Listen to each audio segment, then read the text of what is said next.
This is a unique watch. Nobody else in the world owns this exact watch, and it's mine. This is the Random Monster, a limited edition collaboration between Islander Watches and Random Rob. But what makes it unique? And how can a production watch be a one-of-a-kind? I'll explain on this episode of Adventures with Time. The Random Monster began as an idea from Random Rob, brought to life by Islander Watches. If you're not familiar with Random Rob, he's more than just another watch YouTuber. He's built a community of enthusiastic collectors who enjoy sharing the hobby together. Islander Watches, based on Long Island, New York, sells watches from many brands while also producing their own Islander line of watches. At first glance, it's obviously inspired by Seiko's famous Monster series, but Random Rob wanted to do something that, as far as I know, hasn't really been done before.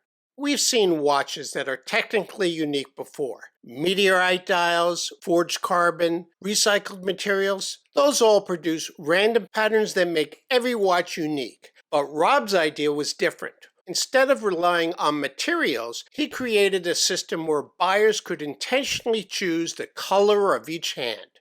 Buyers can choose the color of the hour, minute, and second hands from 6 different colors: red, green, blue, purple, orange, and yellow. That creates 120 possible color permutations. Since only 100 watches were produced, not every possible permutation was available. I have no idea which 20 didn't make the cut, and honestly, I didn't spend any time trying to figure it out.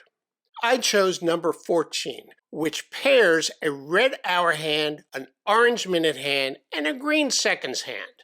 The actual ordering process used a drop-down to select the desired color permutation. Clearly, this is not intended to be an exact replica of the Seiko SRPG57.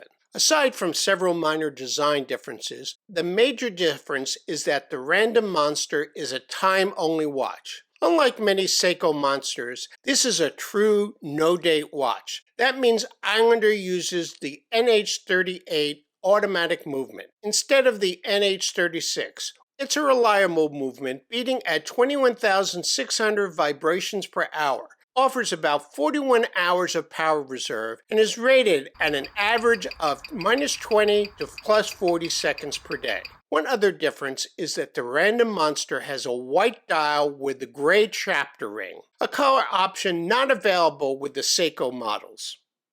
As its nickname indicates, this watch has aggressive features. It measures 42.4 millimeters across, 13.8 millimeters thick, with a 47.4 millimeter lug-to-lug and a 20 millimeter lug width. It's a dive watch, hence the 120-click unidirectional lume bezel and a very tactile 6.8 millimeter signed screw-down crown with knurling. You get a double-domed sapphire crystal with air coating on the inside that provides 200 meters of water resistance. The watch comes with a matching bracelet with a milled clasp and incorporates a push-button micro-adjust. The weight of this watch on the bracelet with 3 links removed to fit my 7 3/4-inch wrist weighs 196 grams. The price of this Random Monster is $379 US. For that price, Islander includes a screwdriver for sizing the bracelet and this Random Rob challenge coin. And yes, even the coin is loomed. Pretty neat. Each of the 100 pieces is numbered, both on the dial and the etched caseback. Unfortunately, all 100 watches are sold out. Since we're talking about enjoying watches, if you like watch collecting beyond simply wearing them, you might enjoy my series of watch themes puzzle books. They're designed for enthusiasts at all levels, beginners to advanced, and are a great way to test and expand your horological knowledge. The Watch Lovers Puzzle Book, More Watch Lovers Puzzles, and for a real challenge, the Watch Lovers Rebus Puzzle Book. They're available on Amazon. Link in the description. If you'd like to support the channel, picking up one of these is a great way to do that. Or you can use the thanks button below. Always appreciated.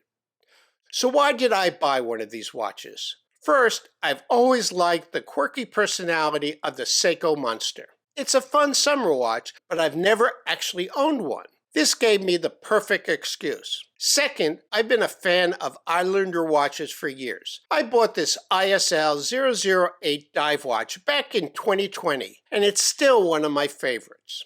And I'm also part of Random Rob's community. But tell me, would this be reason enough for you to buy a watch such as this? Since it's summer, I thought this watch deserved an orange FKM rubber strap. So I purchased this Strap Habit Divecore FKM orange strap. I love the extra color it adds, and it brings the weight down to 120 grams. I actually think this may be my favorite way to wear it. Maybe in winter I'll go back to wearing it on a bracelet. But what do you think? Bracelet or orange rubber? And if this random monster isn't quite your style, take a look at this video. Thanks for watching, and I'll see you in my next episode.